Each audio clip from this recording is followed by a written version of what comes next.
Class में देखेंगे हम लोग सबसे पहले एक स्कीम के बारे में जो है पीएम प्रणाम। ठीक है। प्रणाम जो ये स्कीम है ये लाइट में या न्यूज़ में क्यों आया था, क्योंकि 2023-24 के बजट में पीएम के पीएम के द्वारा इसकी घोषणा की गई थी। ये स्कीम है सेंट्रल गवर्नमेंट की, जो मिनिस्ट्री, इसकी अगर मिनिस्ट्री कभी पूछ दे कि कौन सी मिनिस्ट्री इसको देखेगी तो ministry of chemicals and fertilizer, chemicals and fertilizer के द्वारा इस स्कीम को लॉन्च किया गया। ठीक है। इम्पॉर्टेंट इसलिए था कि इस बार के बजट में ये स्कीम की चर्चा की गई और इस स्कीम का जो फोकस है, जैसे प्रणाम यहाँ वर्ड लिखा हुआ है तो पीएम प्रोग्राम है। ये पीएम का एक प्रोग्राम है जो रिस्टोरेशन करेगा, ठीक है, किसका, जमीन, अपने अर्थ का।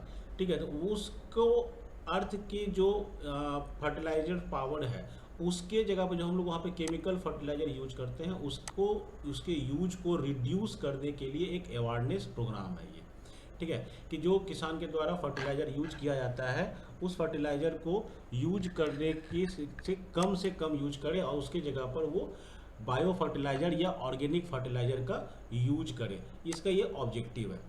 ठीक है, रिड्यूस करना है। और जब ये हम फर्टिलाइज़र इसके यूज को बढ़ाएंगे और जब हम अपने केमिकल फर्टिलाइज़र के यूज को कम करेंगे तो ऑब्वियसली हम लोग जानते हैं कि केमिकल फर्टिलाइज़र पर गवर्नमेंट सब्सिडी प्रोवाइड करती है, तो वो सब्सिडी का जो रकम होगा, वो जो बर्डन है, वो बर्डन भी थोड़ा कम होगा।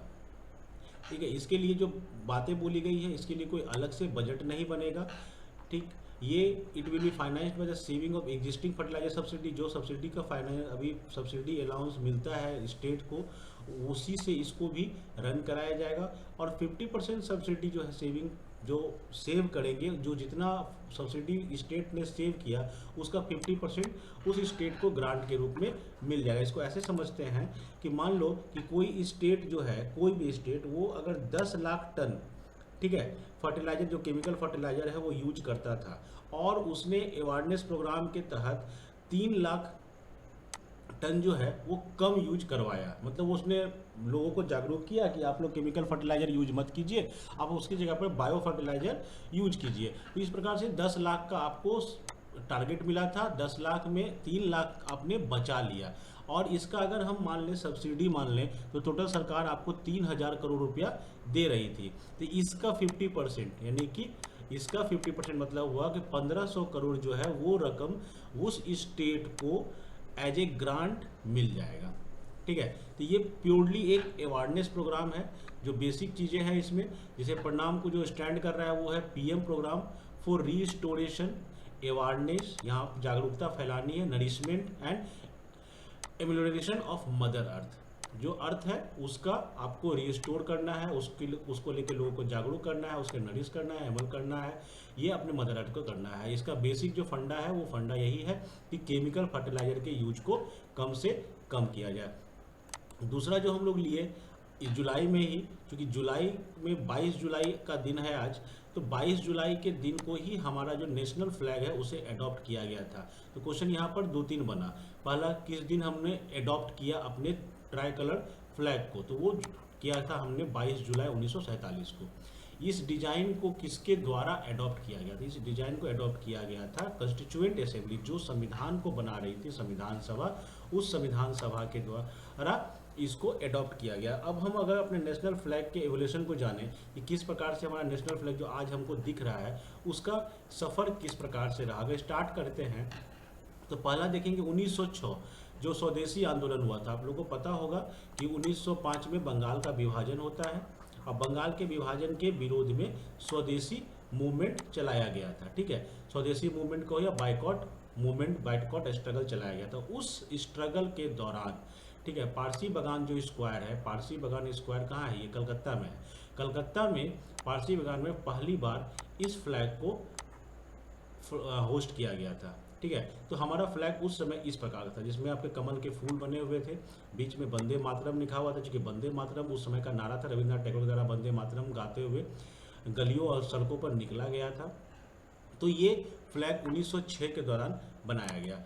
उसी के जस्ट बाद 1907 में हम लोग इस न्यूज को, इस जीके को जानते हुए हैं कि मैडम भिकाजी कामा के द्वारा पेरिस में फ्लैग मतलब दिखाया गया था और बर्लिन में उनके द्वारा फ्लैग होस्ट किया गया था। तो बर्लिन में जो फ्लैग होस्ट किया गया था, उस फ्लैग को अगर पहले वाले फ्लैग को देखते हैं उसी को थोड़ा सा मॉडिफाई करके इस फ्लैग को दिखाया गया था। 1907 का फ्लैग था। 1917 जो होम रूल लीग मूवमेंट होता है, होम रूल मूवमेंट होता है बाल गंगाधर तिलक और एनी बेसेंट के द्वारा, उस होम रूल लीग में जो ब्लैक सिग्निफाइड किया गया था वो था कुछ इस प्रकार का, जो कॉलोनियल एम्पायर को दर्शा रहा था। उसके बाद आता है 1981 जो विजयवाड़ा सेशन हुआ था, कांग्रेस का विजयवाड़ा सेशन, जिसमें पिंगली वेंकैया के द्वारा एक फ्लैग का डिजाइन जो आपको दिख रहा है इस फिगर में, इस फ्लैग के डिजाइन को महात्मा गांधी के सामने दिखाया गया, जिसमें 3 कलर में ये फ्लैग थे, बीच में चरखा बना हुआ था, इसमें 3 स्ट्रिप्स थे रिप्रेजेंटिंग मल्टीपल कम्युनिटी। ये 3 कलर इसलिए थे कि हम लोग अलग अलग कम्युनिटी को दर्शा रहे थे और वो आपस में साथ साथ रहते हैं, हार्मोनी इन इंडिया। और एक स्पिनिंग व्हील जो चरखा एक्चुअल में है उसको सेंटर में रखा गया था, जो दर्शाता था कि हमारा देश तरक्की कर रहा है, प्रोग्रेस कर रहा है। तो ये 1921 में था। फिर 1931 आपको याद होगा 1930 का दौर था, जब हम लोग 1930 में मूवमेंट चलता है हमारे यहाँ, ठीक है, सिविल डिसोबीडियंस मूवमेंट। और उस मूवमेंट के बाद 1931 में जो पिंगली वेंकैया जी थे वो इसी जो पहले दिखाया गया ट्राई कलर, उसमें थोड़ा सा मॉडिफिकेशन करके वाइट कलर को बीच में लाए, ऊपर में सैफ्रॉन को लाए और लास्ट में ग्रीन को लाए और चरखे को बीच में यहाँ पर रखा गया था। इसको हम लोग अपने झंडे के रूप में यूज कर रहे थे। और फाइनली आता है 22 जुलाई 1947 का दिन, जब 22 जुलाई को जो आज का जो ट्राई कलर फ्लैग हमारा है उसको अडॉप्ट किया गया था। जो चरखा था उसको रिप्लेस किया गया था धर्म चक्र से, ठीक है, यहाँ पे जो चरखा था उसको रिप्लेस किया गया धर्म चक्र से, जो अशोक के जो आपका है उससे अशोक स्तंभ से लिया गया था। इस फ्लैग का जो रेशियो होता है वो 3, ये लेंथ 3 होगा और ब्रीथ जो होगा वो 2 होगा, तो 2:3 के रेशियो में इसको ले गया था। ये आपके फ्लैग की जर्नी है। फिर आते हैं जुलाई में ही मंगल पांडे का जो बर्थ एनिवर्सरी है वो 19 जुलाई 1827 है, जो कि जुलाई की घटनाओं को ले रहे हैं, तो उसमें मंगल पांडे है। मंगल पांडे को हम लोग क्यों जानते हैं, हीरो ऑफ सिपाही म्यूटिनी कहा जाता है कि जो क्रांति हुई थी 1857 की क्रांति हुई थी उसके वो हीरो थे। थोड़ा सा मंगल पांडे के बारे में पढ़ना यहाँ पर बनता है। जैसे मंगल पांडे जो है वो क्रूशियल रोल अदा किए थे कब, 1857 के क्रांति में। 1857 के क्रांति में मंगल पांडे का एक अहम योगदान था, वो इस क्रांति के हीरो माने जाते हैं, ठीक है। और इनको कहा भी जाता है कि सिपाही म्यूटिनी जो था, जो सिपाही जो थे उस समय के जो विद्रोह करते हैं वो इनके ही द्वारा स्टार्ट किया गया था। अगर इनकी हिस्ट्री के बारे में जाने तो इनका जन्म फैजाबाद में हुआ था 1827 में। 1849 में पांडे जो है ज्वाइन करते हैं आर्मी को, ब्रिटिश ईस्ट इंडिया कंपनी को ज्वाइन करते हैं और उसमें 6th company 34th Bengal native infantry Barrackpore में वो उनकी पोस्टिंग होती है।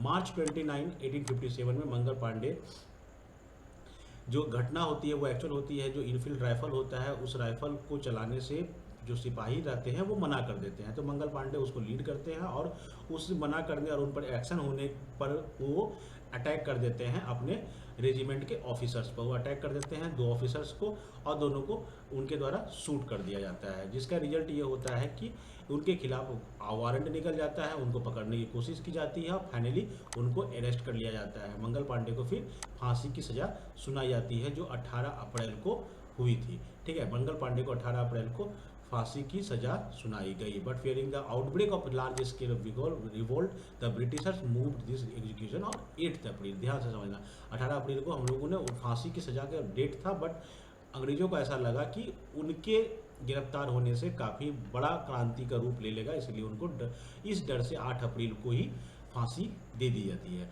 और उनके डेथ के बाद ही हम लोग जानते हैं कि मेरठ में विद्रोह फैलता है और उसके बाद हम लोग सभी जानते हैं कि 1857 का विद्रोह चारों तरफ पूरे देश में फैल जाता है।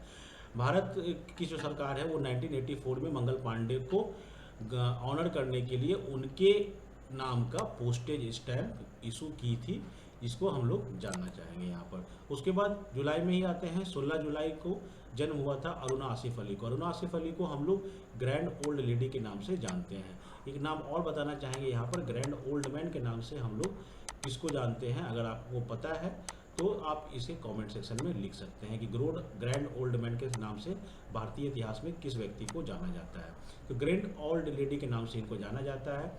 इनका नाम जानने का कारण ये भी है कि क्विट इंडिया मूवमेंट जब होता है तो क्विट इंडिया मूवमेंट के टाइम में सभी जितने बड़े बड़े नेता होते हैं उनके सभी को जेल हो जाती है, बट ये अकेली लेडी होती है जो पुलिस से बचते हुए बॉम्बे में नेशनल फ्लैग को फहराती है क्विट इंडिया मूवमेंट के कारण, जिस कारण से इसे एक अलग नज़रिए से देखा जाता है हमेशा। क्विट इंडिया मूवमेंट के कारण में जब ऑल मेजर लीडर थे जिनको अरेस्ट कर लिया गया था, ये bravely hoisted the Indian flag at Gwalior tank ground पर, ये बॉम्बे में है और इनके द्वारा वहाँ पर फ्लैग अपनाया जाता है। इसके साथ साथ ये एक रेडियो स्टेशन भी रन करती हैं उस समय छुप कर, जो कोई नेता नहीं था सामने में, उस समय ये भारतीय आंदोलन को लीड कर रही थी। यह स्टेइंग ग्राउंड अंडरग्राउंड रही और अंडरग्राउंड रहते हुए पैम्पलेट और मैगजीन छपवाती हैं। इनकलाब द नाम दिया जाता है। 1946 में जाकर इनके खिलाफ वारंट को हटाया जाता है। तो ध्यान से समझो, 1942 से लेके 1956 तक इनके खिलाफ वारंट रहता है, बट उसके बावजूद पुलिस इनको गिरफ्तार नहीं कर पाती है। ठीक है। आफ्टर इंडिपेंडेंस ये ऑब्वियस बात है महिला थी और महिलाओं के शिक्षा के लिए इन्होंने बहुत काम किया और उसके स्टेटस को बड़ा ऊपर करने के लिए ये लगातार प्रयासरत रही। ठीक है। उनके द्वारा वीकली जर्नल निकाला गया जिसका नाम था वीकली, और एक न्यूज़पेपर निकाला गया था जिसका नाम था पैट्रियट। 1954 में उसने national federation of India women wing CPI को ज्वाइन किया और 1958 में पहली वो इलेक्टेड मेयर थी। कहाँ की? दिल्ली की वो पहली इलेक्टेड मेयर थी। उनको अवार्ड दिया गया है, कौन कौन सा? इंटरनेशनल लेनिन पीस अवार्ड मिला है उनको। He was facilitated with Jawaharlal Nehru award for international standing in 1991।